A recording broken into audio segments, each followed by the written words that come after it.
Hello, welcome to the episode.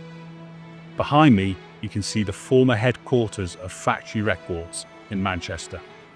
Today, I'm taking a trip to the Tony Wilson archives. The late great Tony Wilson, former co-founder of Factory Records. His son Ollie discovered a whole bunch of memorabilia, prints, collaborations, letters, which were locked away for over 20 years, but have now been displayed to the public for the first time. So if you didn't make it to the exhibition, stay tuned to the episode and we'll have a look at the amazing collection on display. Then stay tuned for a special announcement.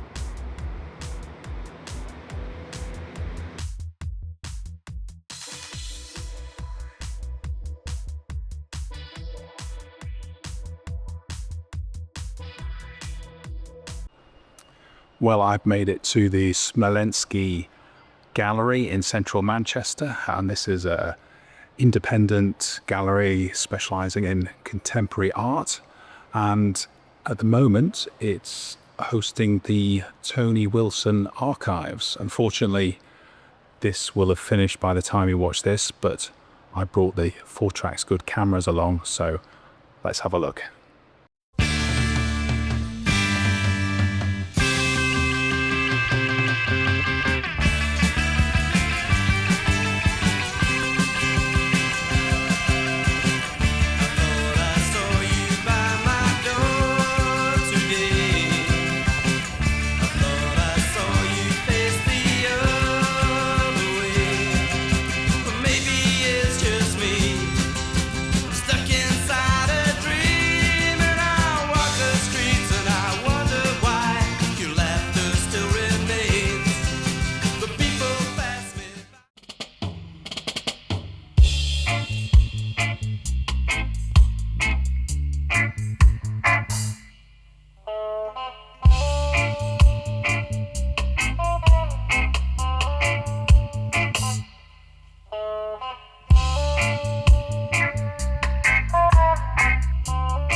What difference is that? We're an English breed with an English creed.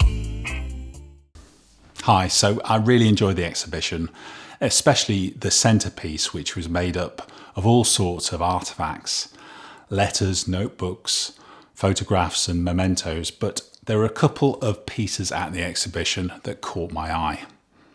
The first of these was an early advert for the Russell Club, which was drawn by Tony himself. Now, the Russell Club was a pivotal venue in the early days of Factory, based in the Hume area of Manchester, and this is where Factory Club nights would be held, featuring up-and-coming artists. And this club kick-started the Factory Records label. And this poster is a really good example of how Tony was influenced by Situationism, which was a revolutionary group running in the 50s to 70s, who were very critical of the modern capitalist society. And some of those ideas were carried into Factory Records by Tony. Regular viewers will recall that we touched on Situationism in our episode on the Stone Roses debut album, which was influenced by the 1968 student uprisings in Paris, which were based on situationist ideas. Link to the episode in the description below. It was great to see one of Tony's posters in the flesh, and I think they are quite rare, and not many have survived as they predate the posters and artwork designed by Peter Saville, who was the graphic designer who later went on to design most of the record sleeves and posters for Factory Records. Now, the next item that caught my eye was a newsletter from around 1979 and is spread over a couple of pages. It includes information about releases and factory items. Now, Factory Records used a numbering system made up of the letters FAC plus a number. And this system was applied to all kinds of artifacts, from releases to posters, even ideas, events, and so on. So this newsletter starts from the first item, FAC 1, which is the original factory poster, which I have here. Sadly, this isn't an original. And the newsletter goes on up to FAC 16. And this is the second page of the newsletter, which includes some well-known artifacts such as FAC 10, the debut album by Joy Division, which I'm sure you'll recognise. It also includes some lesser-known items such as FAC 15, an open-air festival that took place in Leigh, featuring a number of factory bands. Leigh, of course, is a town between Liverpool and Manchester. Check out one of our earlier episodes when we visited a record store in Leigh. Link in the description. Anyway, this newsletter is really a history lesson of early factory records, and I love the way it's been written. This paper may have come from Granada TV studios, where Tony worked as a broadcaster. I've seen some other material printed on yellow, which I think was the stock paper used at Granada TV, but I've never seen this particular coloured paper before. But I assume it was also from Granada TV. If you know the answer, please add a comment below.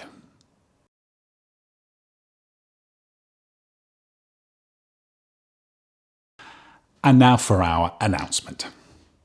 Hopefully this episode has given you a taste of the rich history behind factory records, and there has been a lot documented about factory records.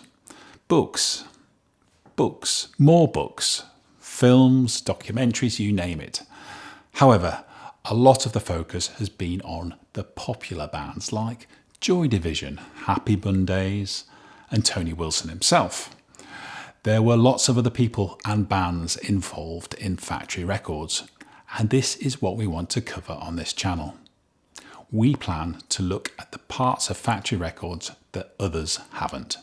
We'll be interviewing people with connections to factory records to hear their stories, and we'll be digging into some of the lesser known music that the label released. You will have heard music from some of these factory artists throughout this episode. So stay tuned for future episodes where we will explore the unknown factory records.